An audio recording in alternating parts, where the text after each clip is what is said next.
just tell my family about the latest news during a monthly family video chat last Friday. Once everyone had done the preliminary catching up, my husband and I said we had some news, and then I said I was pregnant. My parents, sisters, and grandmother lost it, screaming and laughing and crying in joy. This is the first grandchild, great-grandchild, niece, or nephew, so they understandably had pretty dramatic reactions. Once things calmed down a bit, I asked Kate if she was still there, and she said yes, but she had to go and deal with something else. I thought it was odd, but didn't give it much further thought.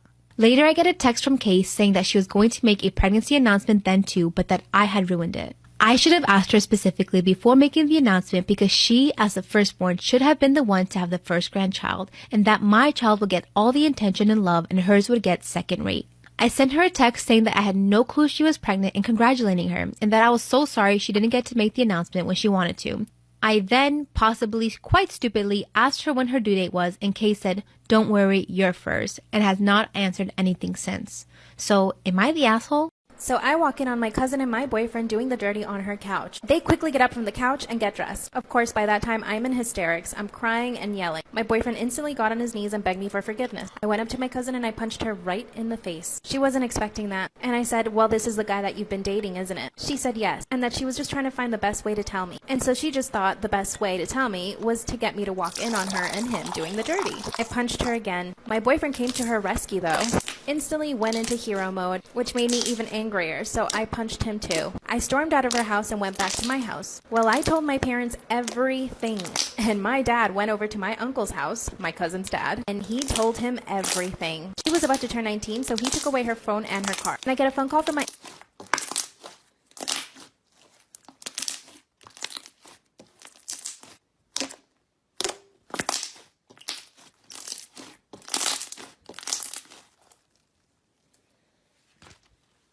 I found out my husband was sleeping with my sister. And here's the full story. No, I didn't find them sleeping together. No, I didn't find any text messages. A little backstory. Ben and I have been together for 10 years and have been married for 3 years. So it's not like it's a recent relationship. Honestly, I wouldn't care. Good thing we didn't have any kids because I would not know how to deal with that. Everything started getting weird after we got married. He was always tired from work. He would never want to spend time with me on his days off. He would actually leave me to go spend time with his friends, which was a lie. Well, at one point, I got sick of it and I started asking him questions. Like if he still wanted to be with me, did I do something wrong? Even though I knew I didn't do anything wrong, but you never know. But he would always avoid answering me. A year and a half after our marriage, it started getting even weirder. He wouldn't leave his phone laying around, and every time he was on his phone, he would hide it from me. And that's when my gut feeling started. I decided to download Tinder, Bumble, Grindr, every dating app out there. I made multiple profiles of different women. I'm running out of time. Follow me for part 2.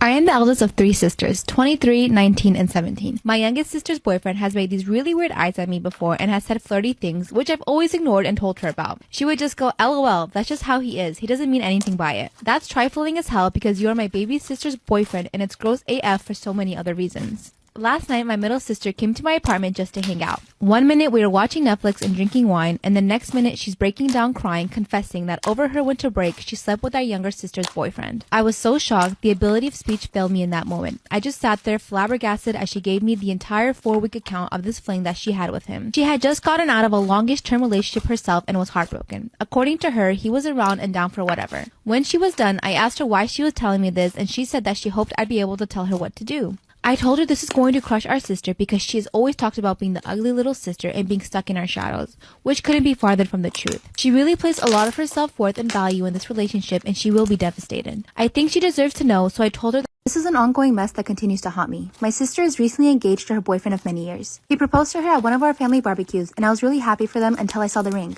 Sister had hinted that her and her boyfriend were discussing tying the knot and we discussed rings at length. I went online and searched for the type of ring she said she was interested in and happened across a very unique and pretty ring on Etsy, but it had a fake middle stone. As soon as I saw the ring, I recognized it. Everyone knows they're supposed to spend at least 3 to 4 months pay on an engagement ring. He has a good paying job and 4 months wages for him would be at least 8 to 10K at an estimate. I know for a fact that this ring was $450. I waited until the proposal was over and asked the couple for a quiet word, but that had the opposite effect as I was overheard by the entire family. I told my sister I had seen her ring online and it wasn't a real diamond or even expensive. I accused her boyfriend of trying to cheap out of one of the most important gifts of her entire life. She burst into tears and said she gave him a budget of $400. She didn't want a real diamond. She's lost every piece of jewelry she's owned and she didn't want to be devastated by losing this if she ever does. Thought I was doing my sisterly duty by pointing out the fake ring. Am I the asshole for telling my sister?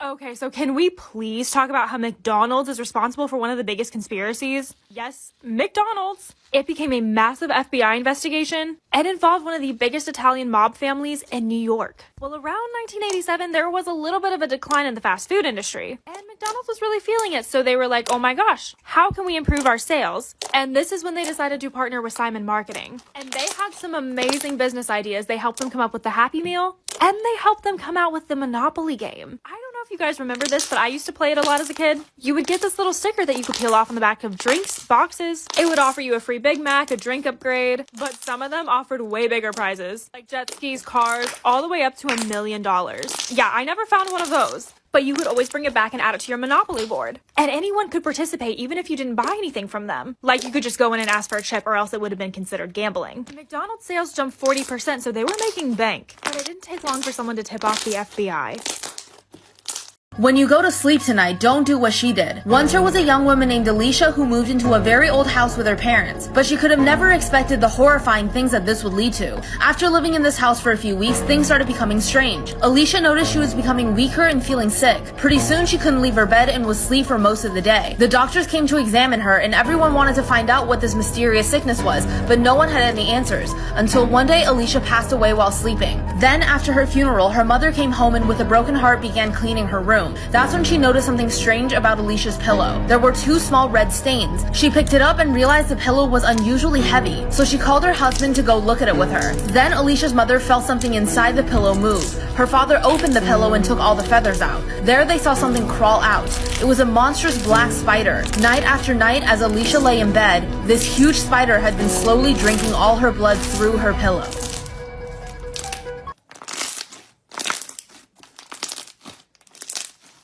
I work as an assistant for a really big fashion company. We had a defective wedding dress and my boss asked if I knew anyone we could give it to. My best friend recently got engaged, so it was perfect. When she posted on Instagram to thank me and my boss, my family caught wind of it and that's when the influx of calls came.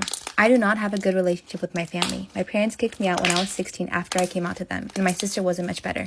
They demanded to know why I gave the dress to my friend and not to my sister. I didn't even know she was engaged. They suggested I try to take it back from my friend as family should always come first. My sister even tried to call my boss to complain. I just got off the phone with my mom and this is how the conversation went. She says my sister is very upset about the dress and I told her she needs to get over it.